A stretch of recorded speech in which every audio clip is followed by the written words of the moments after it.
में जो course content शामिल हैं उनको जानने के लिए चलते हैं बोर्ड की तरफ।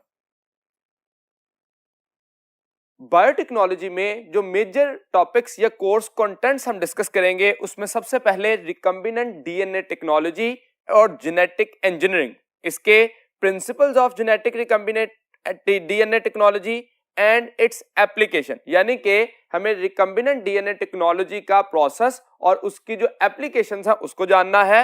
पीसीआर एंड जेल इलेक्ट्रोफोरेसिस और उसके साथ साथ डीएनए एनालिसिस या फिंगरप्रिंटिंग के बारे में हमें इस लेक्चर में समझना है। और लास्ट पे ट्रांसजेनिक ऑर्गेनिज्म, जिसमें ट्रांसजेनिक बैक्टीरिया हैं, ट्रांसजेनिक प्लांट्स और ट्रांसजेनिक एनिमल्स। तो ये वो बेसिक कंटेंट्स होंगे जो कि आज के इस लेक्चर में हम डिस्कस करेंगे। तो सबसे पहले जो जेनेटिक रिकम्बिनेंट टेक्नोलॉजी है उसको जानने के लिए चलते हैं नेक्स्ट बोर्ड की तरफ।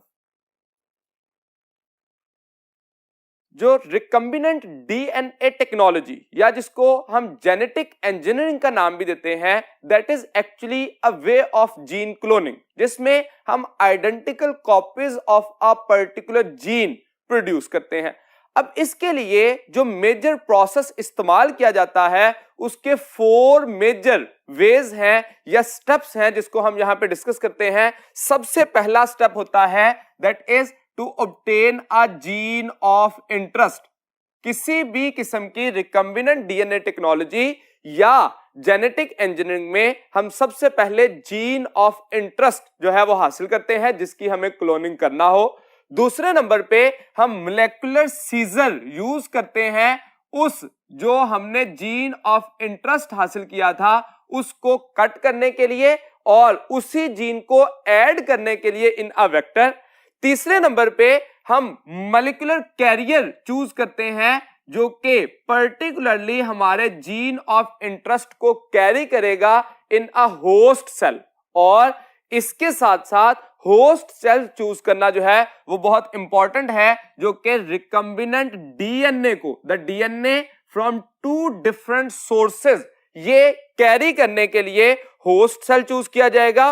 और फिर उसके बाद एक्सप्रेशन ऑफ रिकम्बिनेंट डीएनए हासिल किया जाएगा बाय ऑब्टेनिंग द जीन और the gene product such as a protein. तो इसका मतलब यह हुआ कि 5 बुनियादी फीचर्स हैं जो कि रिकम्बिनेंट डीएनए टेक्नोलॉजी में हम पढ़ेंगे। सबसे पहले जीन ऑफ इंटरेस्ट, उस जीन ऑफ इंटरेस्ट को हासिल करने के लिए जो एंजाइम्स हैं जिनको पर्टिकुलरली नाम दिया जाता है मोलेकुलर सीजर्स, जो कि पर्टिकुलरली रिस्ट्रिक्शन एंडोन्यूक्लियेसेस होते हैं। और फिर जिस वक्त कट कर लिया जाएगा तो उस कट पार्ट को जो कि पर्टिकुलर जीन है उसको इंसर्ट किया जाएगा मोलेकुलर वेक्टर में, जो कि आमतौर पर प्लाज्मिड इस्तेमाल किया जाता है।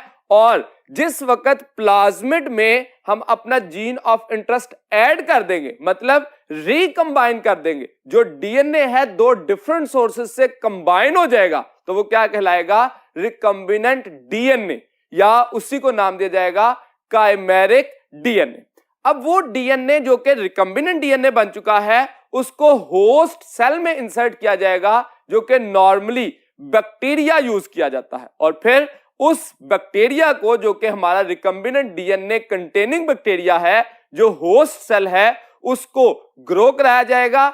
उसकी डिवीजन से जो नेक्स्ट सेल्स बनेंगे उनके अंदर हमारा जीन का क्लोन बनना शुरू हो जाएगा। और उसके साथ साथ उस जीन की प्रोडक्ट्स भी बन सकती हैं जिनको हम आइसोलेट कर सकते हैं। तो ये वो पूरा थीम है जिसमें हम रिकम्बिनेंट डीएनए टेक्नोलॉजी को अंडरस्टैंड करते हैं।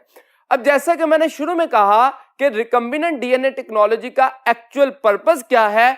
जीन क्लोनिंग, यानी कि मॉलिक्यूलर क्लोनिंग। हम जानते हैं क्लोनिंग का मतलब होता है प्रोडक्शन ऑफ आइडेंटिकल कॉपीज, जो कि जेनेटिकली आइडेंटिकल कॉपीज होती हैं। अब क्लोन जो है वो किसी इंडिविजुअल का किया जा सकता है, किसी सेल का किया जा सकता है, या किसी मॉलिक्यूल का किया जा सकता है। तो इसका मतलब हम इस जेनेटिक इंजीनियरिंग के प्रोसेस में मॉलिक्यूल की क्लोनिंग पढ़ेंगे, जो कि जीन क्लोनिंग है। तो इसमें ये जो 4 या 5 फीचर्स थे उनको डिटेल में डिस्कस करते हैं। सबसे पहला क्या है? जीन ऑफ इंटरेस्ट, यानी कि जिस जीन की हम क्लोनिंग करना चाहते हैं उस जीन ऑफ इंटरेस्ट को आइसोलेट करना, ऑब्टेन करना। हमारे पास डिफरेंट वेज होते हैं कि हम अपना जीन ऑफ इंटरेस्ट हासिल कर सके। सबसे पहला और जो सबसे कॉमन मेथड है वो कौन सा है? That is isolate from chromosome. अब ये हमारे पास एक ह्यूमन सेल है, उसमें क्रोमोसोम मौजूद होते हैं। हम जानते हैं 23 पेयर ऑफ क्रोमोसोम हर सेल में होते हैं और हर सेल के पास सारे जीन्स मौजूद होते हैं। अब कितने जीन एक्टिव हैं या इनएक्टिव हैं वो टाइप ऑफ द सेल पे होगा। हमने कोई भी बॉडी का जो सेल है, फॉर एग्जांपल ब्लड हासिल किया, उसमें से सेल्स लिए, तो सेल्स में से क्रोमोसोम को आइसोलेट किया और उस पे रिस्ट्रिक्शन एंडोन्यूक्लियेज यानी कि मोलेकुलर सीजर को यूज किया और उसकी वजह से हमारे पास जीन ऑफ इंटरेस्ट यानी कि इंसुलिन, फॉर एग्जांपल हम जीन ऑफ इंटरेस्ट यहां पे हासिल कर रहे हैं, वो आ गया। अब आप यहां पे गौर करें तो जो क्रोमोसोम में से हमारा जीन कट हुआ है वो एक पर्टिकुलर साइट से कट हुआ है और इसकी ये जो एरियाज जो कि ओपन एरियाज बने हैं इनको नाम दिया जाता है फ्लैंकिंग साइट, यानी कि ये बाहर की तरफ फ्लैंक कर रही है। और इसी तरह से जो प्लाज्मिड हासिल हुआ उसको भी कट किया जाता है, जिस पे पर्टिकुलर एंड्स फॉर्मेशन होती है जिसको नाम दिया जाता है स्टिकी एंड।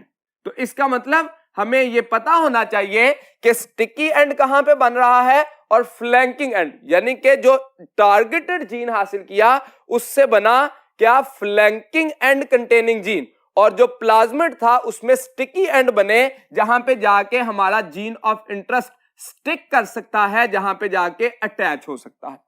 अब एक तो वे ये है जिससे हम हासिल कर सकते हैं। दूसरा वे क्या है? That can be synthesize chemically. Lab के अंदर अगर हम अपने जीन ऑफ इंटरेस्ट को सिंथेसाइज करें केमिकली, यानी कि न्यूक्लियोटाइड को अटैच करें एक दूसरे के साथ, ये नॉर्मली स्मॉलर जीन के लिए किया जा सकता है। और तीसरा जो प्रोसेस है that is make it from mRNA, messenger RNA की रिवर्स ट्रांसक्रिप्शन के जरिए। रिवर्स ट्रांसक्रिप्शन ये वो मेथड है जिसके जरिए हम एमआरएनए से क्या बनाते हैं? कंप्लीमेंट्री डीएनए, यानी कि सीडीएनए की फॉर्मेशन की जाएगी और उसके बाद फिर डबल स्ट्रैंडेड डीएनए बनाया जा सकेगा। तो इसका मतलब यह हुआ कि gene of interest in different ways से हासिल किया जा सकता है। हम इस अपने प्रोसेस में जो कि हमारी बुक में मेंशन है उसमें किसके जरिए हासिल किया गया?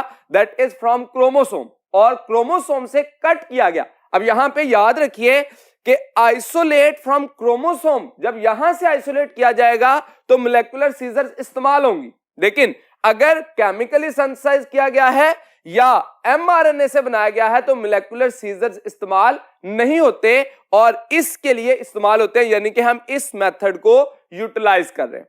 अब जिस वक्त पहला स्टेप हासिल हो गया, जीन ऑफ इंटरेस्ट हमने हासिल कर लिया, तो उसके लिए हमने यूज क्या किया है? Molecular scissor. अब जैसा कि मैंने कहा मोलेकुलर सीजर वो एंजाइम्स हैं जो कि रिस्ट्रिक्शन एंडोन्यूक्लियेजेस कहलाते हैं। अब यहां पे ये बड़ी इंटरेस्टिंग बात है कि रिस्ट्रिक्शन एंडोन्यूक्लियेजेस का नाम ही इस वजह से था, ये बैक्टीरिया की ग्रोथ को रिस्ट्रिक्ट करते थे और इसी वजह से इनको नाम दिया गया कि ये बैक्टीरियल एंजाइम हैं जो कि बैक्टीरिया से आइसोलेट होते हैं। तो इन एंजाइम को हम नाम देते हैं ये बैक्टीरियल ओरिजिन है and they are responsible to restrict the growth of the virus, यानी कि एक बैक्टीरिया मौजूद है उसके ऊपर एक वायरस का अटैक हुआ, वो वायरस जो है अपने आप का डीएनए जो है उसको रेप्लिकेट करने के लिए बैक्टीरियल बॉडी में इंसर्ट करना चाहता है। तो सबसे पहली जो अपनी वो एक रिस्ट्रिक्शन क्रिएट करता है वो उसके गिर्द कैप्सूल है। बैक्टीरिया का पहला डिफेंस उसका कैप्सूल है जो कि उसको डिफेंस करेगा कि वो अपना डीएनए इंसर्ट ना कर सके। अगर उसने इंसर्ट कर दिया, वायरस का डीएनए बैक्टीरिया में आ गया, तो अब दूसरा डिफेंस क्या है कि इसके पास नेचुरली एंजाइम मौजूद हैं जो कि रिस्ट्रिक्शन एंडोन्यूक्लियेजेस हैं, यानी कि ये एक्चुअली बैक्टीरियल डिफेंस था जिसको साइंटिस्ट ने आइडेंटिफाई किया और फिर आइसोलेट किया। और आज के दौर में हम तकरीबन 400 टाइप्स जो है वो रिस्ट्रिक्शन एंडोन्यूक्लियसेस की हासिल कर चुके हैं, जिसमें से 20 जो है वो फ्रीक्वेंटली यूज होती हैं। अब एक और प्रॉपर्टी है जो कि रिस्ट्रिक्शन एंडोन्यूक्लियस कट करते हैं। रिस्ट्रिक्शन एंडोन्यूक्लियस कभी भी डीएनए को स्ट्रेट कट नहीं कर देंगे, बल्कि एक पर्टिकुलर साइट क्रिएट करेंगे। जैसे मैंने कहा कि ह्यूमन क्रोमोसोम में कट करेंगे तो फ्लैंकिंग साइट क्रिएट करेंगे, और जब वेक्टर में कट करेंगे तो उससे स्टिकी एंड क्रिएट करेंगे। ये कट के लिए उनको स्पेसिफिक सीक्वेंस चाहिए होता है। जैसा कि एक हमारे पास, मैं यहां पे एक डायग्राम शो करता हूं। फॉर एग्जांपल, हमारे पास एक डीएनए का मॉलिक्यूल है, इस सूरत में डबल स्ट्रैंडेड है, उसके पास एक पर्टिकुलर सीक्वेंस है।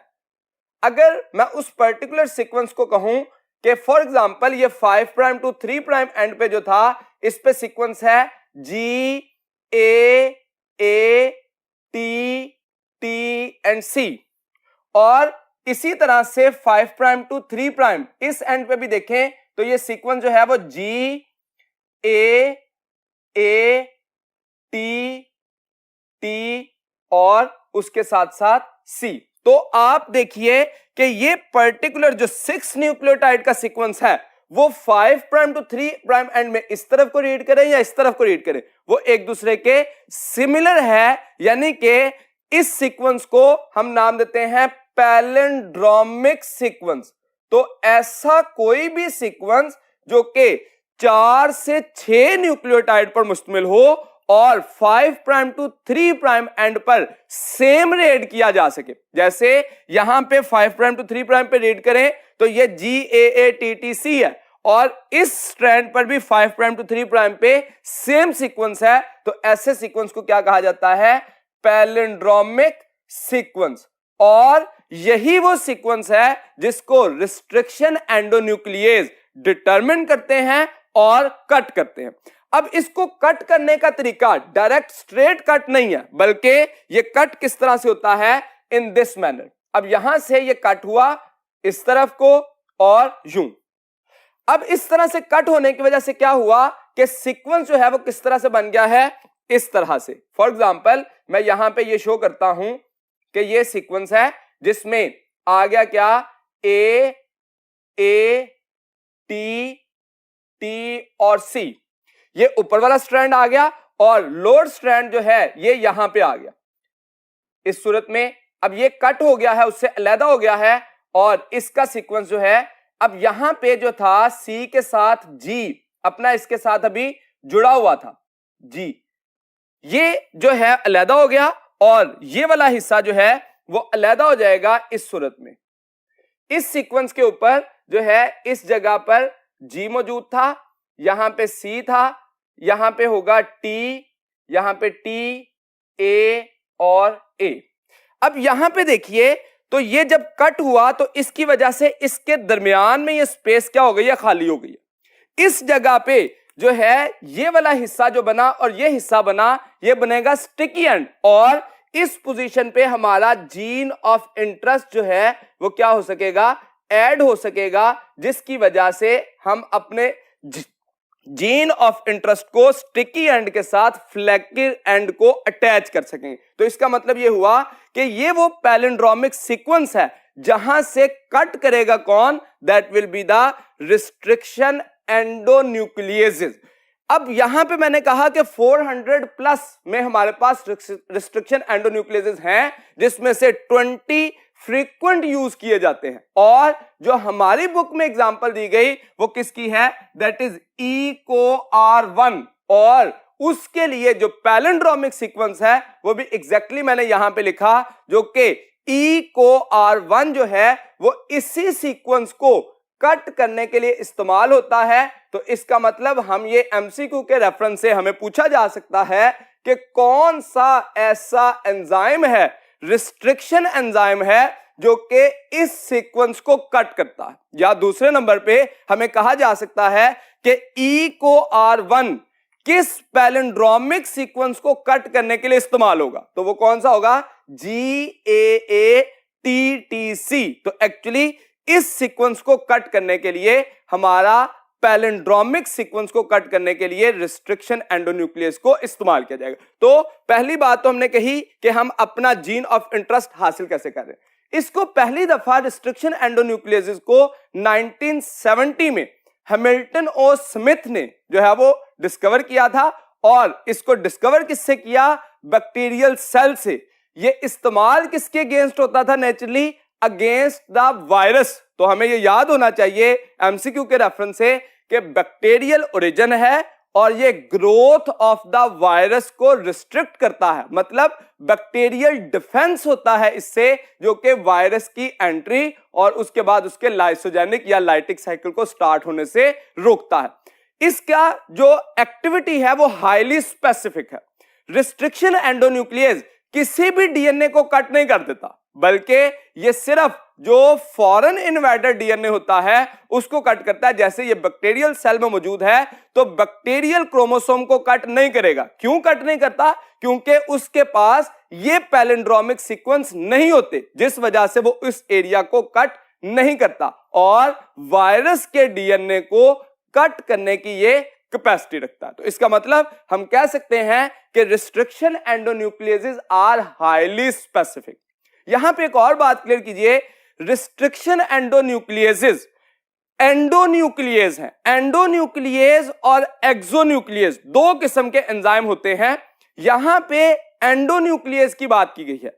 एंडोन्यूक्लियस और एक्सोन्यूक्लियस को मिथ है, मिसकंसेप्ट किया जाता है कि शायद एंडोन्यूक्लियस जो है वो इनसाइड द न्यूक्लियस काम करते हैं और एक्सोन्यूक्लियस आउटसाइड द न्यूक्लियस। ये बिल्कुल गलत है। एंडोन्यूक्लियस का काम है कि डीएनए को इनर साइड से कट करना। जैसे यहां पे देखिए, ये डीएनए का मॉलिक्यूल था, उसको सेंटर से कट लगाया उसने। और एक्सोन्यूक्लियस का काम होता है जो एंड्स होते हैं वहां से कट करना शुरू करे। अगर आपको याद हो, जब आप ट्रांसक्रिप्शन पढ़ रहे थे, तो जब पोस्ट ट्रांसक्रिप्शनल मॉडिफिकेशन होती हैं जिसमें कैपिंग और टेलिंग होती है, उसका फायदा क्या था कि फॉस्फेटेजेस और न्यूक्लियेजेस से प्रोटेक्ट करे। तो इसका मतलब वहां पे जो न्यूक्लियेजेस इस्तेमाल हुए थे जो कि एमआरएनए को कट कर सकते हैं, वो एक्सोन्यूक्लियेजेस हैं जो कि आउटर साइड से कट करना शुरू करते हैं, और एंडोन्यूक्लियेजेस हमेशा इनर साइड से कट करना शुरू करते हैं। तो इसका मतलब एंडोन्यूक्लियस इनर साइड से क्लीव करेंगे डीएनए को, और एक्सोन्यूक्लियस आउटर साइड से क्लीव करेंगे, ना कि इनसाइड द न्यूक्लियस और आउटसाइड द न्यूक्लियस। तो ये बात क्लियर रखिएगा। अब मैंने ये बात भी क्लियर कर दी कि पैलिंड्रोमिक सीक्वेंस जो है वो किस तरह से बनता है। अब इसके रेफरेंस से आपको डिफरेंट क्वेश्चन जो है वो पूछे जा सकते हैं। हमेशा 4 से 6 न्यूक्लियोटाइड का सीक्वेंस जो है वो बनेगा। जैसे GGCC भी हो सकता है ये, इसी तरह से AATT के साथ साथ AACC। तो ऐसा कोई भी सीक्वेंस जो कि ऑपोजिट सेम मैनर में रीड किया जा सके वो पैलिंड्रोमिक सीक्वेंस हो सकता है। हमारी बुक में ये एग्जांपल जो है वो दी गई है। जब हम रिस्ट्रिक्शन एंडोन्यूक्लियस से कट करते हैं तो इंसुलिन का जीन और जो वेक्टर हमने यूज किया प्लाज्मिड, दोनों को सेम काइंड के रिस्ट्रिक्शन एंडोन्यूक्लियस से कट करेंगे। उसका फायदा क्या होगा कि जो फ्लैंकिंग एंड बने हैं और स्टिकी एंड बने हैं, दोनों के ऊपर जो सीक्वेंस ऑफ न्यूक्लियोटाइड है वो एक दूसरे के कंप्लीमेंट्री आएगा।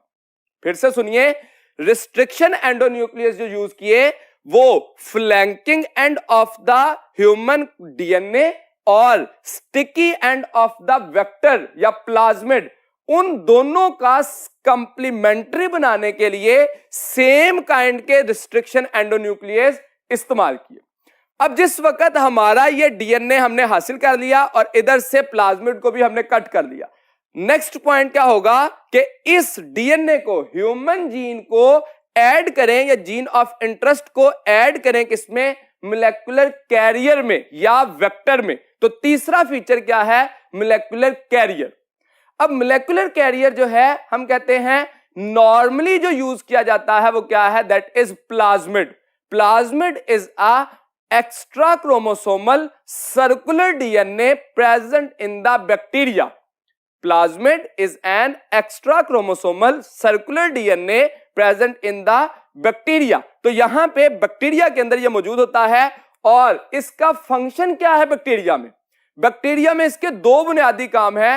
एक तो ये फर्टिलिटी के लिए जीन्स रखता है और दूसरा इसके पास एंटीबायोटिक रेजिस्टेंट जीन होते हैं। ये इसके नेचुरल एक्टिविटीज हैं। लेकिन ह्यूमन ने इससे क्या फायदा हासिल किया? इसको जेनेटिक पर्पस के लिए इस्तेमाल किया। इसका मतलब जो प्लाज्मिड है इसके 3 काम हुए, 2 नेचुरल हैं और 1 मैन मेड है। नेचुरल कौन कौन से हैं? फर्टिलिटी और उसके साथ साथ दूसरा एंटीबायोटिक रेजिस्टेंस कंटेनिंग जीन्स। और मैन मेड कौन सा है? इसको जेनेटिक इंजीनियरिंग में इस्तेमाल करना। अब प्लाज्मिड को आइसोलेट किया और इसको जो है वो कट किया रिस्ट्रिक्शन एंडोन्यूक्लियस से। जैसे हमारी बुक में 2 एग्जांपल दी गई हैं, एक PSC101 और PBR322। ये वो 2 जीन्स हैं जो कि अर्लियर प्लाज्मिड में आइडेंटिफाई किए गए और इनका फंक्शन देखा गया एज अ एंटीबायोटिक रेजिस्टेंट। वो प्लाज्मिड जिसके पास PSC101 मौजूद हो वो टेट्रासाइक्लिन रेजिस्टेंट होता है, और वो प्लाज्मिड जिसके पास PBR322 हो वो टेट्रासाइक्लिन और एम्पिसिलिन दोनों से रेजिस्टेंट होता है। तो इसका मतलब हमें यहां पे एक क्वेश्चन, प्रैक्टिकल क्वेश्चन पूछा जा सकता है कि एक पेशेंट जिसकी बॉडी में ऐसा बैक्टीरिया है, इंफेक्शियस बैक्टीरिया है जिसके पास PSC101 है, तो उसको किल करने के लिए हम कौन सी एंटीबायोटिक इस्तेमाल नहीं कर सकते? तो वो कौन सी है? टेट्रासाइक्लिन इस्तेमाल नहीं की जा सकती। तो इस तरह से जिससे वो रेजिस्टेंट हैं वो वाली एंटीबायोटिक से उनको किल करना या वो बैक्टीरिया की ग्रोथ को रिस्ट्रिक्ट करना पॉसिबल नहीं होता। अब ये जो मॉलिक्यूलर कैरियर हमने हासिल किया, इसमें जब ऐड करेंगे तो इसको अटैच करने के लिए, फ्लैंकिंग एंड को अटैच करने के लिए स्टिकी एंड के साथ जो एंजाइम इस्तेमाल किया जाता है that is DNA ligase. Ligase का लफ्जी कंडीशन हम कंसीडर करते हैं that is a glue like, जो कि चीजों को जोड़ने के लिए इस्तेमाल होता है। और आपको याद होगा कि ये नेचुरली ह्यूमन सेल में कब इस्तेमाल होता है?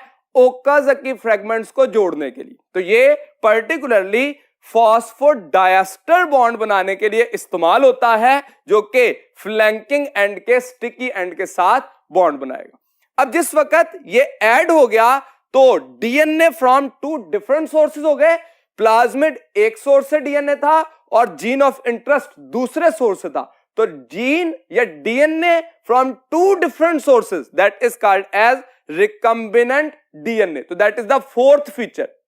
इस रिकम्बिनेंट डीएनए को हम काइमेरिक डीएनए का नाम भी देते हैं।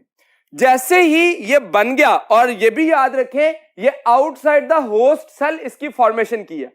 जैसे ही इसको सिंथेसाइज कर लिया गया, अटैच कर लिया गया, रिकम्बिनेंट डीएनए बना लिया गया, अब इसको ऐड किया जाएगा किसमें? In the host cell. और होस्ट सेल क्या है? जिस बैक्टीरिया से प्लाज्मिड लिया गया था उसी में इसको ऐड किया जाएगा। होस्ट सेल में डायरेक्टली ऐड करना पॉसिबल नहीं है, तो हम क्या करते हैं? होस्ट सेल को ट्रीट करते हैं कैल्शियम क्लोराइड से, जिसकी वजह से इसकी जो आउटर सेल वॉल है वो मोर परमिएबल हो जाती है, जिसकी वजह से जो डीएनए है या प्लाज्मिड वो इंसर्ट होने के चांसेस बढ़ जाते हैं। तो इसका मतलब कैल्शियम क्लोराइड करेगा क्या? That will responsible to increase the permeability. ये परमिएबिलिटी को इंक्रीज करेगा, जिसकी वजह से प्लाज्मिड का इंसर्ट होना पॉसिबल हो सकेगा। जब ये प्लाज्मिड इंसर्ट हो गया तो अब बैक्टीरिया अपनी नॉर्मल ग्रोथ शुरू कर देगा। एक बैक्टीरिया 20 मिनट्स में 1 से 2 में डिवाइड कर जाता है। जब डिवाइड करेगा तो उसका प्लाज्मिड भी डिवाइड करेगा, और प्लाज्मिड में मौजूदा हमारा जीन ऑफ इंटरेस्ट वो भी क्या करेगा? डुप्लीकेट कर जाएगा। उस डुप्लीकेशन की वजह से हर सेल के पास क्या आना शुरू हो जाएगा? हमारा जीन ऑफ इंटरेस्ट। एक तो इसका यह फायदा हुआ कि जीन की आइडेंटिकल कॉपीज बनना शुरू हो गई।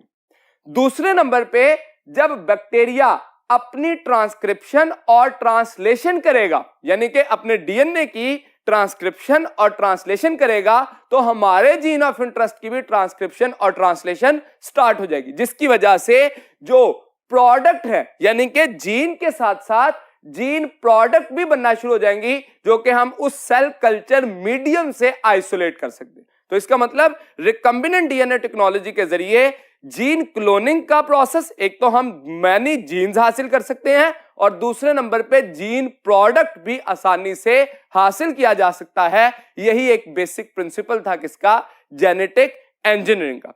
अब ये सारा प्रोसेस जो है वो जनरली जेनेटिक इंजीनियरिंग में इस्तेमाल किया जाता है, लेकिन डिफरेंस एक जगह पे आता है, वो क्या है कि जो हम वेक्टर इस्तेमाल कर रहे हैं प्लाज्मिड, इसकी जगह कोई और वेक्टर भी इस्तेमाल किया जा सकता है और वो क्या है, that is a bacterial virus. तो उसको जानने के लिए जो कि अनदर काइंड ऑफ वेक्टर है, उसके लिए चलते हैं नेक्स्ट बोर्ड की तरफ। जैसा कि रिकम्बिनेंट डीएनए टेक्नोलॉजी में मैंने जिक्र किया कि एक्चुअली सबसे पहले जीन ऑफ इंटरेस्ट हासिल किया जाता है, उस जीन ऑफ इंटरेस्ट को वेक्टर में इंसर्ट किया जाता है। तो एक्चुअली वेक्टर जो है वो दो तरह के यूज किए जा सकते हैं जो कि कॉमनली यूज होते हैं, जिसमें सबसे पहले कॉमनली जो यूज किया जाता है वो कौन सा है, that is a plasmid, that is the extra chromosomal circular DNA from the bacteria. लेकिन इसके साथ साथ अनदर वेक्टर भी यूज किया जा सकता है, दैट इज अ लैम्डाफेज और अ बैक्टीरियल वायरस। ये भी एक वेक्टर के तौर पर इस्तेमाल किया जाता है। क्यों? क्योंकि ये जीन ऑफ इंटरेस्ट का कैरियर है, तो इसको भी हम मोलेकुलर कैरियर या वेक्टर का नाम दे सकते हैं, जो कि हमारे वायरल डीएनए जो है हम इससे आइसोलेट करते हैं, same as plasmid from bacteria. इसमें फॉरेन जीन को इंसर्ट किया जाता है उसी तरह से जैसे प्लाज्मिड में इंसर्ट किया गया था। यहां पे भी उसी तरह से जो स्टिकी एंड्स हैं और फ्लैंकिंग साइट्स हैं उनकी फॉर्मेशन होगी बाय यूजिंग द रिस्ट्रिक्शन एंडोन्यूक्लियेसेस। और यहां पे ये भी याद रखिए कि सेम पैलिंड्रोमिक सीक्वेंस बनेंगे जो कि सिमेट्रिकल सीक्वेंस होते हैं ऑन ऑपोजिट डायरेक्शन। तो उसको जो पैलिंड्रोमिक सीक्वेंस है, सारा प्रोसेस यहां पे भी उसी तरह से होगा। तो फर्क क्या आएगा कि प्लाज्मिड यानी कि बैक्टीरियल डीएनए की बजाय वायरल डीएनए को इस्तेमाल किया और उसकी वजह से रिकम्बिनेंट डीएनए जो है उसको बना लिया गया। अब इस रिकम्बिनेंट डीएनए को इंसर्ट किया जाएगा वायरल बॉडी में, या वायरस का जो कैप्सिड है, प्रोटीन कोट है, उसमें ऐड किया जाएगा और फिर वो यूज किया जाएगा to inject the bacterial DNA. जो साइटोप्लाज्म है, बैक्टीरियल साइटोप्लाज्म है, उसके अंदर वायरल डीएनए को इंजेक्ट किया जाएगा। तो दैट इज इंजेक्शन। अब जैसे ही वायरल डीएनए इंजेक्ट कर दिया गया तो ये वायरल डीएनए जो है जाके क्या करता है, मेटाबॉलिक मशीनरी ऑफ होस्ट पर काबू पा लेता है, जिसकी वजह से लाइटिक साइकिल स्टार्ट हो जाता है और it may become the part of the host DNA, जिसकी वजह से लाइसोजेनिक हो जाता है। तो ये दोनों हो सकते हैं। हमें यहां पे शो क्या किया गया कि अगर इंजेक्ट हुआ और मेटाबॉलिक मशीनरी पर काबू पा लिया तो उस वजह से वायरल डीएनए अपनी रेप्लिकेशन स्टार्ट कर देगा। अब जब रेप्लिकेशन ऑफ वायरल डीएनए होगी तो cloning of the gene of interest भी वहां पे होगी, यानी कि जो हमारा जीन ऑफ इंटरेस्ट है उसकी भी कॉपीज बनना शुरू हो जाएंगी, same as the copies of the viral DNA. तो इस वजह से हम कहेंगे कि ये प्रोसेस जो है वो many viruses will be synthesized and assembled in the bacteria, और अल्टीमेटली जो होस्ट सेल है यानी कि बैक्टीरियल सेल है वो लाइस करेगा और उसमें से जो वायरसेस हैं that contain the recombinant DNA that will come out. तो हम ये कह सकते हैं दोनों में जो बेसिक डिफरेंस है रिकम्बिनेंट डीएनए टेक्नोलॉजी के प्रोसीजर्स में, अगर हम वेक्टर यूज करें प्लाज्मिड तो इसका मतलब बैक्टीरियल सेल का डीएनए इस्तेमाल कर रहे हैं, और अगर हम वेक्टर यूज करें वायरस तो हम यूज कर रहे हैं वायरल डीएनए। दूसरे नंबर पे जो प्लाज्मिड जब यूज करेंगे तो होस्ट सेल को इस्तेमाल किया, तो इसका मतलब होस्ट सेल बैक्टीरिया है, वहां पे भी होस्ट सेल क्या है, बैक्टीरिया। यहां पे होस्ट सेल की लाइसिस नहीं होगी। जो जब प्लाज्मिड यूज करेंगे एज अ वेक्टर तो होस्ट सेल की लाइसिस नहीं है, बल्कि वो प्रॉपर अपनी डिवीजन करता रहेगा और जीन प्रोडक्ट बनाता रहेगा। लेकिन यहां पे जीन प्रोडक्ट्स भी बन सकती हैं अगर ये लाइसोजेनिक में चला जाए, लेकिन ये लाइटिक साइकिल में अगर चला जाए तो जो होस्ट सेल है वो बस्ट हो सकता है। तो ये कीन डिफरेंसेस आपको एमसीक्यू में पूछे जा सकते हैं कि वेक्टर चेंज करने की वजह से दोनों जो प्रोसेसेस हैं रिकम्बिनेंट डीएनए टेक्नोलॉजी के प्रोसेस में किस जगह पे डिफरेंस आ सकता है। अब जिस वक्त हमने रिकम्बिनेंट डीएनए टेक्नोलॉजी को यूज किया तो इसमें हम लिविंग सिस्टम को इस्तेमाल कर रहे थे, यानी कि होस्ट सेल को इस्तेमाल कर रहे थे जीन की आइडेंटिकल कॉपीज बनाने के लिए। लेकिन एक आर्टिफिशियल मेथड या एक मशीन के जरिए या नॉन लिविंग सिस्टम के जरिए भी identical copies of genes produce की जा सकती हैं और उस मेथड को नाम क्या दिया जाता है, that is considered as polymerase chain reaction. Polymerase के लफ्ज से वाज़िया है कि यहां पे पॉलीमराइजेशन होगी, एडिशन ऑफ द मॉलिक्यूल्स होगी, यानी कि एडिशन ऑफ न्यूक्लियोटाइड्स होगी। इसी को कॉमनली हम पीसीआर का नाम भी देते हैं और इसी मशीन को जो थर्मोसाइक्लर का नाम भी देते हैं, वो आगे हम बात करते हैं कि इसको थर्मोसाइक्लर क्यों कहते हैं। अब जिस वक्त पीसीआर की बात करते हैं तो सबसे पहले जो साइंटिस्ट थे जिन्होंने इसको डिस्कवर किया, दैट वाज कैरी बी मुलेस, जिन्होंने 1983 में इसको डिस्कवर किया और इसमें उन्होंने बताया कि हम प्रोडक्शन कर सकते हैं millions of copies of gene by using single gene और piece of DNA in a test tube. यानी कि यहां पे जो मिलियंस ऑफ कॉपीज प्रोड्यूस की जा सकती हैं सिंगल जीन से या पीस ऑफ डीएनए से। लेकिन ये वाला प्रोसेस जो है, जो पीसीआर है, ये कभी भी जो रिकम्बिनेंट डीएनए टेक्नोलॉजी है उसको रिप्लेस नहीं कर सकता। क्यों रिप्लेस नहीं कर सकता? ये हमेशा स्मॉलर साइज्ड जो डीएनए के मॉलिक्यूल हैं या जीन हैं उनकी कॉपीज बनाता है, लेकिन जो रिकम्बिनेंट डीएनए टेक्नोलॉजी है उसमें लार्जर साइज के जो जीन है और जीन प्रोडक्ट को बनाने के लिए भी उसको इस्तेमाल किया जाता है। यहां पे हमें जीन प्रोडक्ट हासिल नहीं होती। जीन प्रोडक्ट से मुराद क्या है? प्रोटीन्स। तो जो जीन की प्रोडक्ट है, जो उसका एक्सप्रेशन है, वो हमें हासिल नहीं होता। इस वजह से पीसीआर की कुछ लिमिटेशंस हैं as compare to recombinant DNA technology. अगर इसके मैकेनिज्म की बात करूं तो इसमें जो हमारे पास मेजर रिक्वायरमेंट्स हैं कि हमें रिक्वायर्ड क्या क्या होता है, सबसे पहले तो टारगेट डीएनए या सैंपल। जिस डीएनए की हम कॉपीज बनाना चाह रहे हैं उसको टारगेट डीएनए का नाम दिया जाता है, वो रिक्वायर्ड है। और वो टारगेट डीएनए जो है that should be less than 1 part in a million. जो एक कंप्लीट सैंपल का डीएनए है उसमें से 1 मिलियंथ जो है वो लेसर होना चाहिए साइज, यानी कि बहुत स्मॉलर स्ट्रक्चर का या स्मॉलर जीन की जो पीसीआर है वो पॉसिबल होती है as compare to the recombinant DNA technology. दूसरे नंबर पे जो रिक्वायरमेंट है वो इसमें यूज होने वाला एक स्पेसिफिक एंजाइम है जो कि टैग पॉलीमरेज है। इस टैग पॉलीमरेज को ये नाम क्यों दिया जाता है? Because of its origin from the bacteria that is called as Thermus aquaticus. और ये थर्मस एक्वेटिकस जो है ये हीट इनसेंसिटिव बैक्टीरिया होता है, मतलब ये हाई टेम्परेचर पर सरवाइव कर सकता है। अब देखिए नॉर्मली जो ह्यूमन है उसकी जो सर्वाइवल है या बेसिक मेटाबॉलिज्म को मेंटेन करने के लिए जो टेम्परेचर है that is approximately 37 degree centigrade. लेकिन ये जो बैक्टीरिया है ये मोर देन 100 डिग्री सेंटीग्रेड या अप्रोक्सीमेटली 120 डिग्री सेंटीग्रेड तक भी सर्वाइव करने की कैपेसिटी रखते हैं। अगर ये बैक्टीरिया सर्वाइव करते हैं, इनकी मेटाबॉलिक एक्टिविटीज रहती हैं, तो इसका मतलब इसका ये जो एंजाइम है ये भी मेंटेन रहता है। और यहां पे ये भी याद रखिए पीसीआर में जो तमाम प्रोसेस है उसके लिए वाहिद जो एंजाइम इस्तेमाल होता है that is only Taq polymerase. तो Taq polymerase is the only enzyme which is used in the PCR जो कि थर्मोसेंसिटिव एंजाइम है। इसको थर्मस एक्वेटिकस से हासिल किया जाता है। तीसरे नंबर पे जो रिक्वायरमेंट है वो क्या है? प्राइमर। जो प्राइमर यूज किया जाएगा that is responsible for initiation of replication.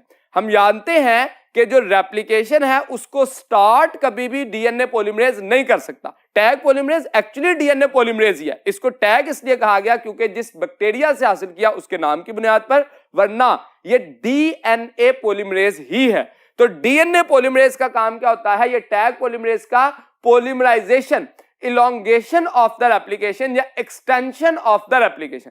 लेकिन प्राइमर क्या करेगा? Initiation of replication. और यहां पे जो प्राइमर यूज किया जाता है that is 20 nucleotide approximately. 20 nucleotide का होता है। दूसरे नंबर पे ये डीएनए इन नेचर होता है, डीएनए न्यूक्लियोटाइड होते हैं। जबकि रेप्लिकेशन में जो प्राइमर था वो प्राइमेज की वजह से सिंथेसाइज होता था और वो आरएनए नेचर था। तो ये डीएनए इन नेचर होते हैं, यानी कि इसके न्यूक्लियोटाइड डीऑक्सी राइबो न्यूक्लियोटाइड होते हैं। तीसरे नंबर पे चौथा जो पॉइंट है उसमें हम डीएनटीपीज यूज करते हैं, डीऑक्सी न्यूक्लियोटाइड ट्राइफॉस्फेट, जिसमें एडिनोसिन हो सकता है, ग्वानोसिन हो सकता है, साइटोसिन और थायमिडीन। ये चारों जो न्यूक्लियोटाइड थे उनको यूज किया जाएगा, जिसको हम कॉमनली कहते हैं डीएनटीपीज। एन जो है वो रिप्लेस कर सकता है डीएटीपीज, डीजीटीपी, डीसीटीपी और डीटीटीपी। तो यहां पे हमने उसको कॉमनली लिख दिया डीएनटीपीज। और उसके साथ साथ कुछ बफर एंड मैग्नीशियम क्लोराइड को इस्तेमाल किया जाता है। ये दोनों पॉइंट जो हैं वो हमारी बुक में नहीं है, लेकिन ये इसमें इस्तेमाल होते हैं। आप इसको जो है स्किप भी कर सकते हैं, लेकिन सिर्फ समझाने के लिए इनको लिखा कि ये भी प्राइमर का जो इसका पीसीआर का हिस्सा होते हैं। अब इसको यूज करने के लिए जो मैकेनिज्म है, बड़ा सादा सा मैकेनिज्म हमारी बुक में दिया गया कि हमारे पास एक पीस ऑफ डीएनए है जो कि डबल स्ट्रैंडेड है। सबसे पहले हम क्या करते हैं? डीनेचुरेशन।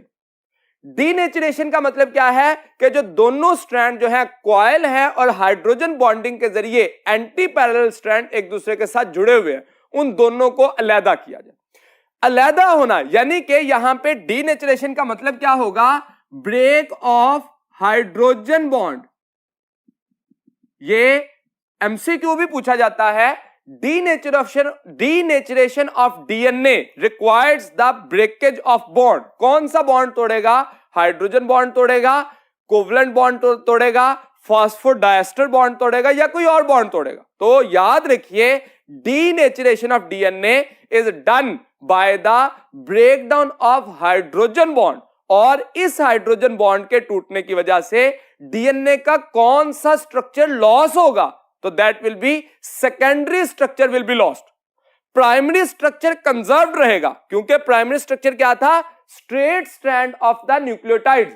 तो वो स्ट्रेट स्ट्रैंड तो मौजूद है, जो उनका सेकेंडरी स्ट्रक्चर बना था, हेलिक्स बना हुआ था, उसको खत्म कर दिया गया। तो उस डीनेचुरेशन के लिए हम हीट करते हैं, जो कि अप्रोक्सीमेटली 95 डिग्री सेंटीग्रेड तक होती है, और 1 मिनट तक हीट करने से डीनेचुरेशन हो जाती है। इस मशीन के अंदर तो ये करते हैं, लेकिन आपको याद है कि रेप्लिकेशन के मैकेनिज्म के दौरान डीनेचुरेशन के लिए या अनकॉइलिंग ऑफ डीएनए के लिए कौन सा एंजाइम इस्तेमाल हुआ था? तो वहां पे एंजाइम था हेलिकेज। यहां पे क्या है? हीट। तो इसका मतलब अल्टरनेट यूज किया गया, एनालॉग यूज किया गया। वहां पे एंजाइम था रेप्लिकेशन में अनकॉइलिंग के लिए, यहां पे अनकॉइलिंग के लिए क्या है? हीटिंग का प्रोसेस है। So first step is the denaturation. जब डीनेचुरेशन हो गई, दोनों स्ट्रैंड एक दूसरे से अलग हो गए, तो उसके बाद इसको कूल डाउन किया जाता है, क्योंकि हीटिंग के दौरान टेंपरेचर बहुत ज्यादा हो गया था। उसको कूल डाउन किया जाता है ताकि प्राइमर जो है उसकी अटैचमेंट हो सके। और प्राइमर की जो अटैचमेंट है at the site from where replication will be initiated, उस अटैचमेंट को नाम दिया जाता है अनिलिंग। अब जिस वक्त ये अटैच होंगे, तो इस अटैचमेंट की वजह से जो रेप्लिकेशन है वो इनिशिएट हो गई। और ये भी याद रखिए कि in case of the PCR, दोनों साइडों पर, यानी कि एक स्ट्रैंड ये है जो 5' to 3' है और दूसरा स्ट्रैंड 5' to 3', दोनों स्ट्रैंड्स की इकट्ठी रेप्लिकेशन स्टार्ट होती है और दोनों स्ट्रैंड्स पर सेपरेट प्राइमर बनते हैं। एक को हम नाम देते हैं फॉरवर्ड प्राइमर और एक को नाम देते हैं रिवर्स प्राइमर, जिस वजह से यहां पे रेप्लिकेशन से एक और डिफरेंस आ गया कि यहां पे लीडिंग और लैगिंग स्ट्रैंड नहीं बनेंगे। और उसके साथ साथ यहां पे कोई ओकाजाकी फ्रेगमेंट्स भी फॉर्मेशन नहीं होगी, जबकि रेप्लिकेशन में ये दोनों प्रोसेस हुए थे। अब जैसे ही प्राइमर अटैच हो गए तो उसके बाद जो तीसरा स्टेप होगा इसका, दैट विल बी एक्सटेंशन।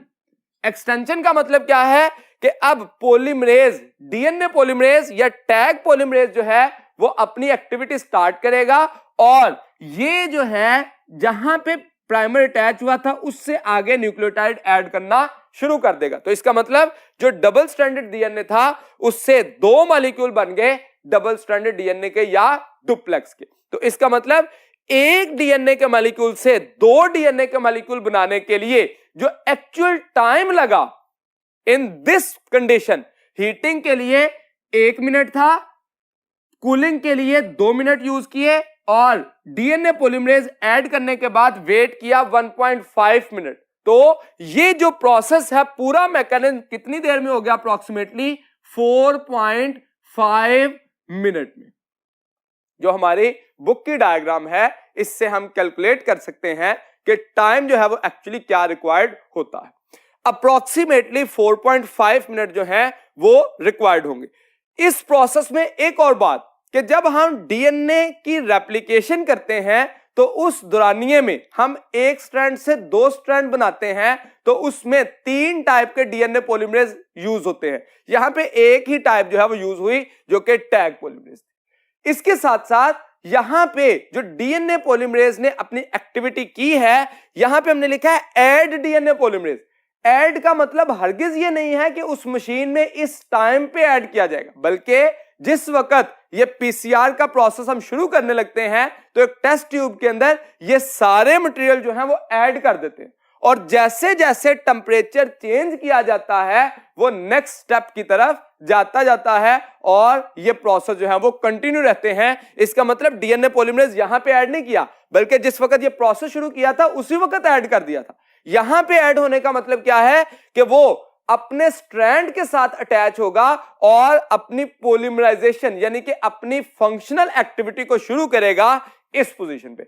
जब एक स्ट्रैंड से दो स्ट्रैंड बन गए तो ये प्रोसेस जो है वो रिपीट होगा और हर साइकिल के बाद 2 डीएनए के मॉलिक्यूल बनेंगे। इसका मतलब हमें यहां पे ये भी क्वेश्चन पूछा जा सकता है कि 2 साइकिल के बाद कितने डीएनए के मॉलिक्यूल बनेंगे। तो एक साइकिल से एक मॉलिक्यूल से 2 बने थे यानी कि 2 गुना हुए थे, और जब 2 साइकिल चलेंगे तो 4 गुना हो जाएंगे, 3 साइकिल चलेंगे तो 8 गुना हो जाएंगे। तो इसका मतलब हमें यह पूछा जा सकता है एमसीक्यू में कि एक डीएनए का मॉलिक्यूल अगर आपके पास मौजूद है तो उससे कितने मॉलिक्यूल बनेंगे आफ्टर 5 साइकिल्स ऑफ पीसीआर। तो आपको पता होना चाहिए 1 से 2 बने थे, 2 से 4, 4 से 8, 8 से 16 और 16 से 32, तो 5 साइकिल हुए तो 32 बन जाएंगे। तो इसका मतलब नंबर ऑफ साइकिल को चेंज करके एमसीक्यू पूछा जा सकता है कि कितने नंबर ऑफ साइकिल से कितने पीसीआर के जो रिएक्शन चलने की वजह से कितने मॉलिक्यूल बनेंगे। तो ये भी आपको अंदाजा होना चाहिए।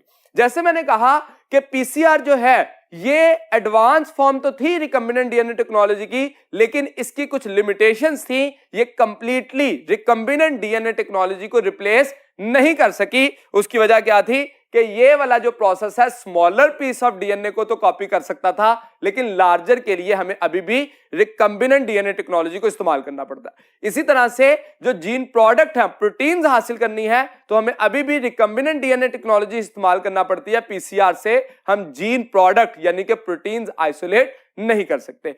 इन दोनों प्रोसेस को कंपेयर करने के लिए जो कि जनरल कंपैरिजन है उसके लिए चलते हैं नेक्स्ट बोर्ड की तरफ।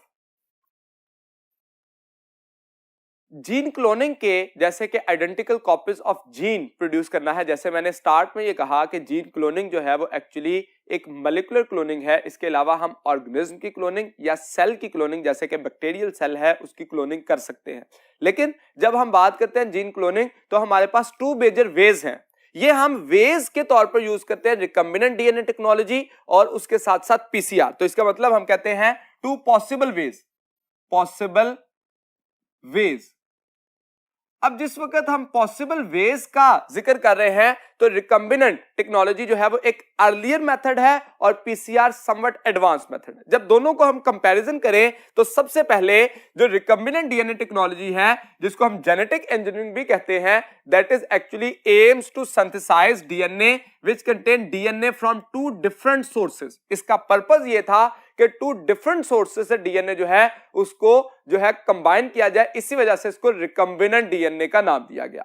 और उसके मुकाबले में जो पीसीआर है ये एक थर्मोसाइक्लर था जो कि हीट इनसेंसिटिव स्ट्रक्चर होता है, जिसमें जो एंजाइम इस्तेमाल किया जाता है वो हीट इनसेंसिटिव थर्मस एक्वेटिकस से हासिल किया गया बैक्टीरियल एंजाइम है जो कि टैग पॉलीमरेज कहलाता है। तो इसीलिए हम इसको मशीन या थर्मोसाइक्लर का नाम देते हैं, जो कि यूज किया जाता है to make millions of copies of DNA. यानी कि यहां पे सिर्फ डीएनए की रेप्लिकेशन की जाएगी और यहां पे टू डिफरेंट सोर्सेस को जो है वो यूज किया जाएगा टू मेक अनदर डीएनए, जिसको रिकम्बिनेंट डीएनए या काइमेरिक डीएनए का नाम देते हैं। तो ये कहलाएगा रिकम्बिनेंट डीएनए और काइमेरिक डीएनए।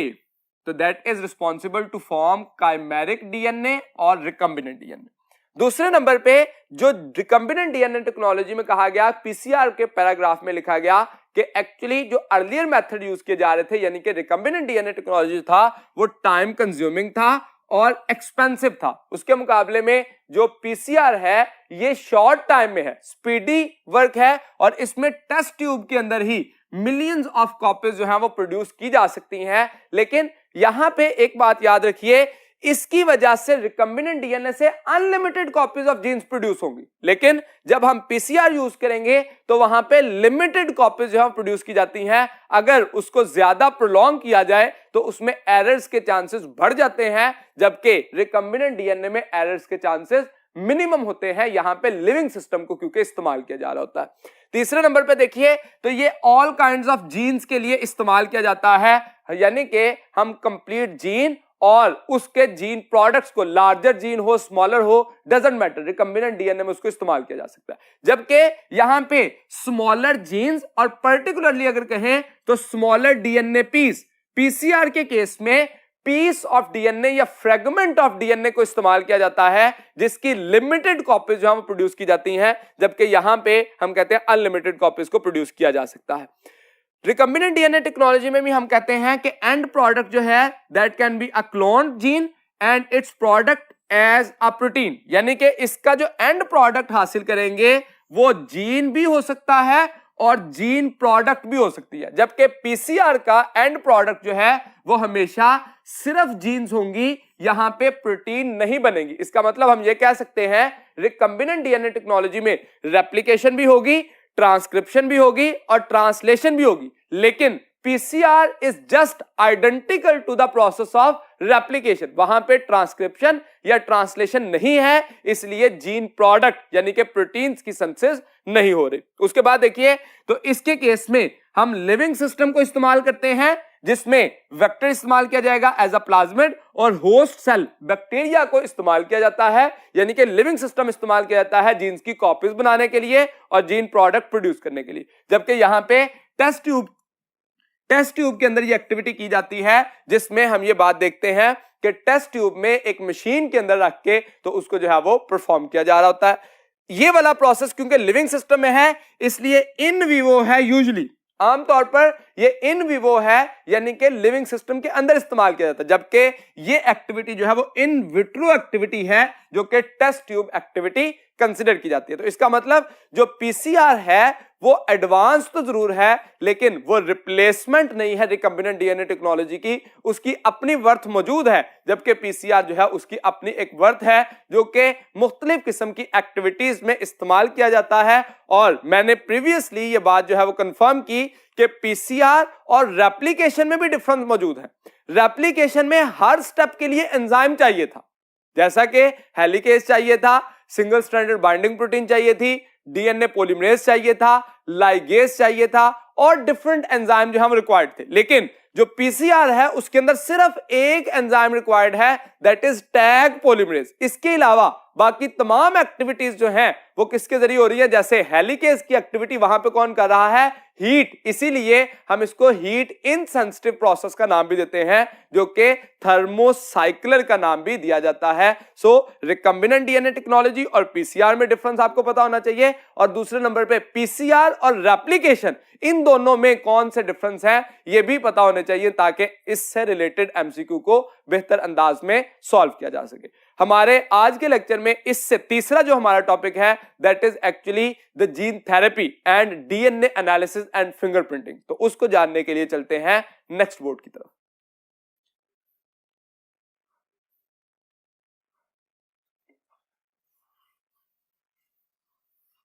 नेक्स्ट पार्ट में हम जेल इलेक्ट्रोफोरेसिस के बारे में देखेंगे और DNA analysis. Actually DNA analysis जो है वो डीएनए टेस्ट या डीएनए फिंगरप्रिंटिंग भी कहा जाता है। अब इस प्रोसेस में हम करते क्या हैं, डीएनए फिंगरप्रिंटिंग में या डीएनए एनालिसिस या डीएनए टेस्ट में हम एक्चुअली सीक्वेंस ऑफ डीएनए जो है उसको कंपेयर कर रहे होते हैं with any other sequence to make some processes like as criminal investigation, fossil record की जो एवोल्यूशनरी हिस्ट्री है उसको चेक करने के लिए, या मुख्तलिफ वायरल इन्फेक्शन जो हैं उनकी डिटर्मिनेशन के लिए ये प्रोसेस जो है वो इस्तेमाल किया जाता है। इसमें जो समराइज्ड प्रोसेस है वो किस तरह से है, इसमें कुछ मैंने जो स्टेप्स हैं जो हमारी बुक में डायग्राम बनी है उसके जो सीक्वेंशियल इवेंट्स हैं उनको यहां पे शो किया। सबसे पहले हमें क्या करना है, डीएनए आइसोलेट करना है, isolation of DNA from a cell. अब एक्चुअली हम क्योंकि कंपैरिजन करना चाह रहे हैं डिफरेंट डीएनए सीक्वेंसेस का, ताकि उनमें सिमिलैरिटीज या डिफरेंसेस को डिटरमिन कर सकें, तो इसलिए हमें डिफरेंट सोर्सेस से डीएनए आइसोलेट करना है। और उसको आइसोलेट करने के बाद जो सबसे पहला प्रोसेस होगा उस पे वो क्या है, दैट इज रिस्ट्रिक्शन एंडोन्यूक्लियसिस की मदद से उससे RFLPs बनाए जाएंगे। तो फर्स्ट स्टेप जो है that is formation of RFLPs by using restriction endonucleases. अब रिस्ट्रिक्शन एंडोन्यूक्लियसिस जो है वो पर्टिकुलर पैलिंड्रोमिक सीक्वेंसेस से कट करेंगे। अगर डिफरेंट सोर्सेस से डीएनए होगा तो उसमें location of palindromic sequence different places पे होगी, जिस वजह से लार्जर और स्मॉलर यानी कि वेरिएबल लेंथ के जो डीएनए फ्रेगमेंट्स हैं वो टूटेंगे, जिस वजह से हम कहते हैं that is responsible to form restriction fragment length polymorphism. तो मैनी साइज के जो लेंथ के जो डीएनए फ्रेगमेंट्स हैं वो आ जाएंगे हमारे पास।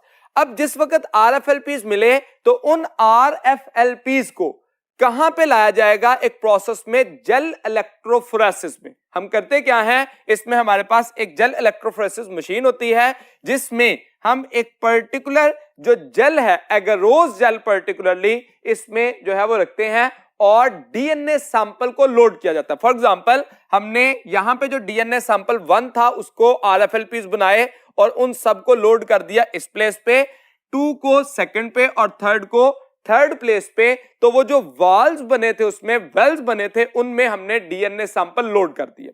अब लोड करने के बाद जो है प्रोसेस किया जाएगा, एक पर्टिकुलर जो इलेक्ट्रिसिटी है चार्ज दिया जाएगा। अब हम जानते हैं डीएनए नेगेटिवली चार्ज होता है। अब डीएनए नेगेटिवली चार्ज है तो हमने इस इलेक्ट्रोफोरेसिस के एक साइड पे एनोड और दूसरी साइड पर कैथोड जो कि पॉजिटिव चार्ज और नेगेटिव चार्ज के लिए अटैच किया।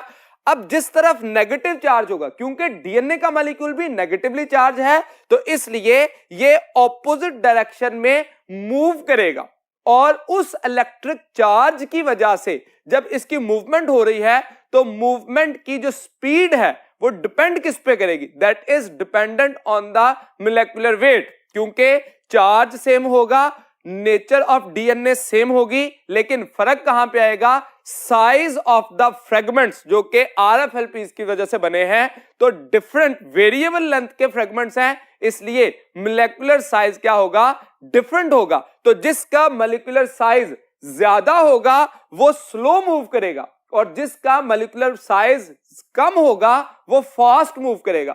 और उस मूवमेंट की वजह से जो इस एरिया में डीएनए सैंपल जो है वो डिफरेंट प्लेसेस पे आ जाएगा।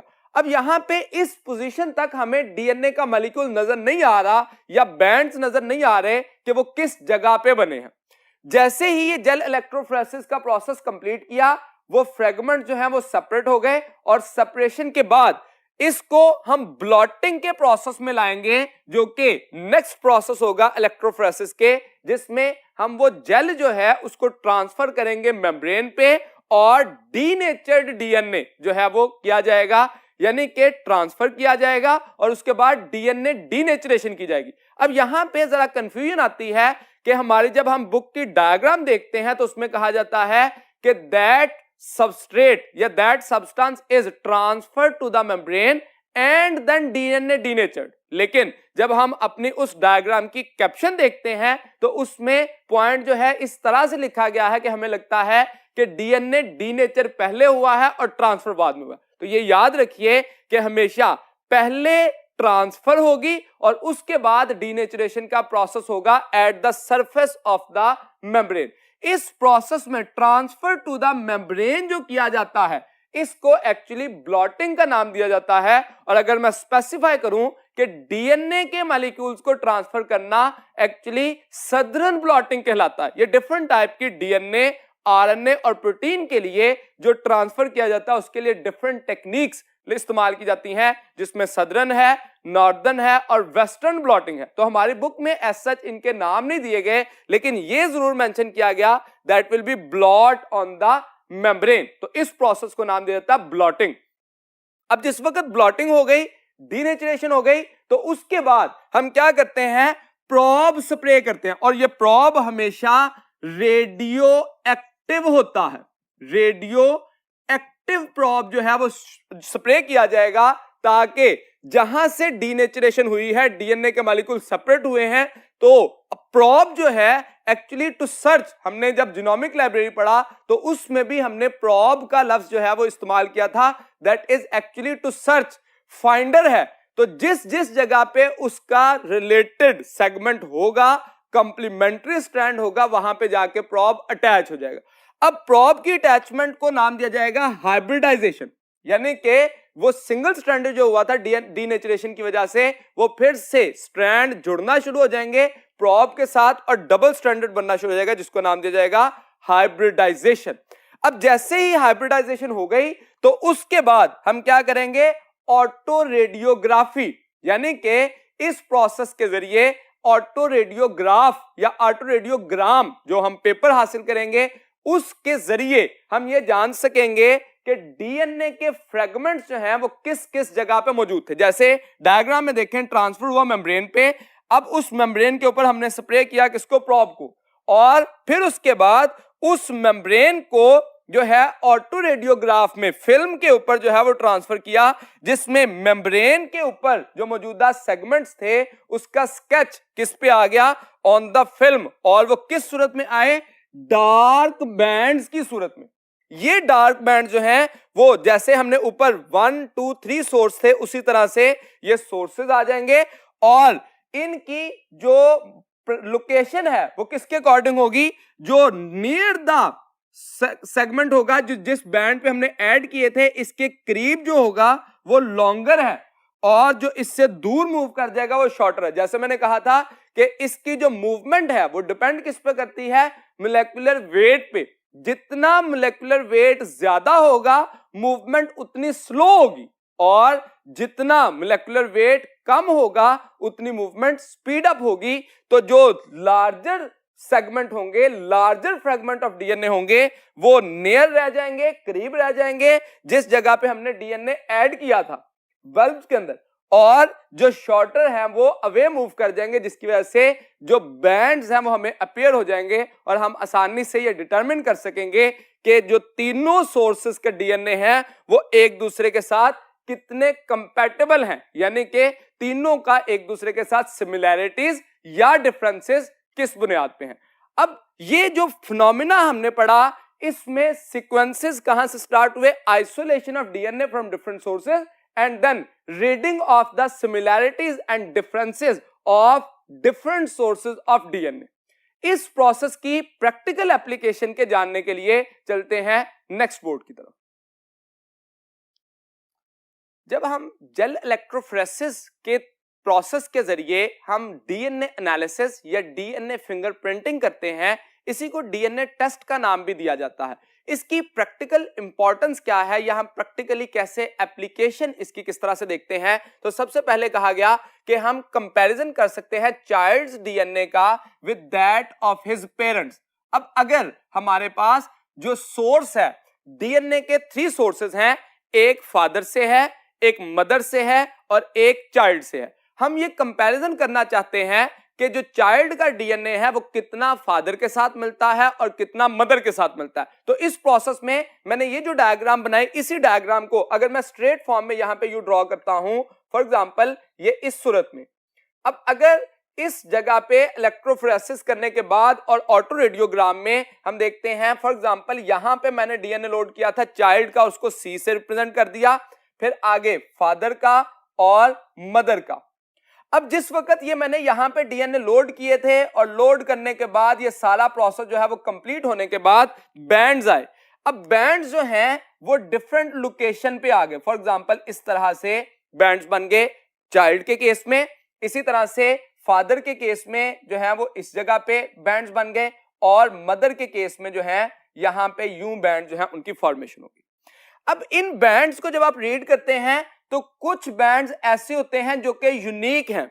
चाइल्ड के केस में वो यूनिक बैंड किस वजह से बनेंगे? Due to the crossing over, क्योंकि मदर और फादर के जो डीएनए हैं उनमें क्रॉसिंग ओवर हुई थी at the time of gamete formation, जिस वजह से कुछ यूनिक सीक्वेंस बन जाएंगे। इसका मतलब कुछ ऐसा पार्ट होगा जो कि मदर और फादर दोनों के साथ नहीं मिलता होगा। हम ये जानते हैं कि मदर और फादर से 50-50% डीएनए जो है वो ऑफस्प्रिंग में ट्रांसफर होता है। लेकिन ये भी याद रखिए कि अगर हम ये डीएनए सीक्वेंसिंग के जरिए यानी कि डीएनए फिंगरप्रिंटिंग के जरिए जब जानने की कोशिश करेंगे तो 50% मैच नहीं करेगा फादर के साथ, बल्कि लेस देन 50% फादर के साथ मैच करेगा, लेस देन 50% मदर के साथ मैच करेगा, और a fraction, a small amount of DNA fragments या RFLPs यूनिक होंगे जो कि क्रॉसिंग ओवर की वजह से बने हैं। तो यहां पे आप देखिए कुछ ऐसे हैं जो कि मदर के साथ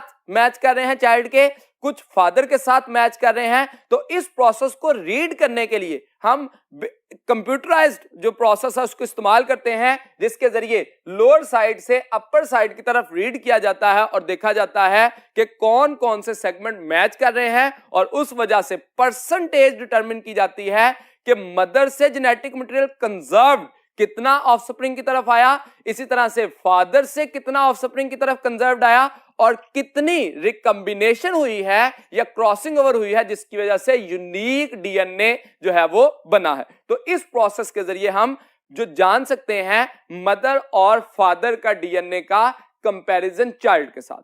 दूसरे नंबर पे देखिए तो that is used to determine और आइडेंटिफाई द सस्पेक्टेड रेपिस्ट। अब अगर किसी भी पर्सन का जो एक रेपिस्ट है, सस्पेक्टेड रेपिस्ट है, उसको हम अगर जानना चाहते हैं तो उसके लिए भी इस मदद से, इस एक्सपेरिमेंट से या प्रोसीजर से मदद ली जा सकती है। कैसे? फॉर एग्जांपल हमारे पास जो पर्सन था जो कि इन्फेक्टेड थी फीमेल, उसका हमने विक्टिम जो था उसका ब्लड ले लिया।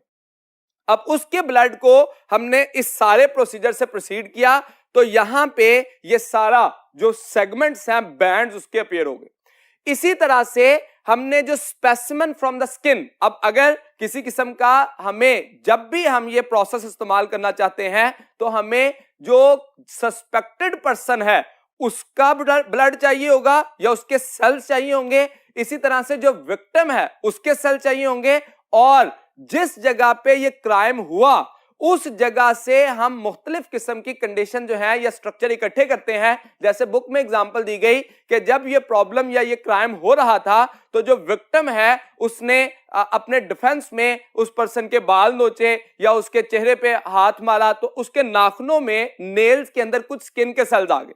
इसी तरह से जो बाल टूटे उन हेयर्स की जो बेस थी, जो हेयर का जो व्हाइटिश पार्ट होता है एंड पे, वो एक्चुअली हेयर फॉलिकल, उसमें भी जो स्ट्रक्चर है सेल का या न्यूक्लियस मौजूद होता है। इसी तरह से एक सिंगल स्पर्म जो है अगर हमें वहां से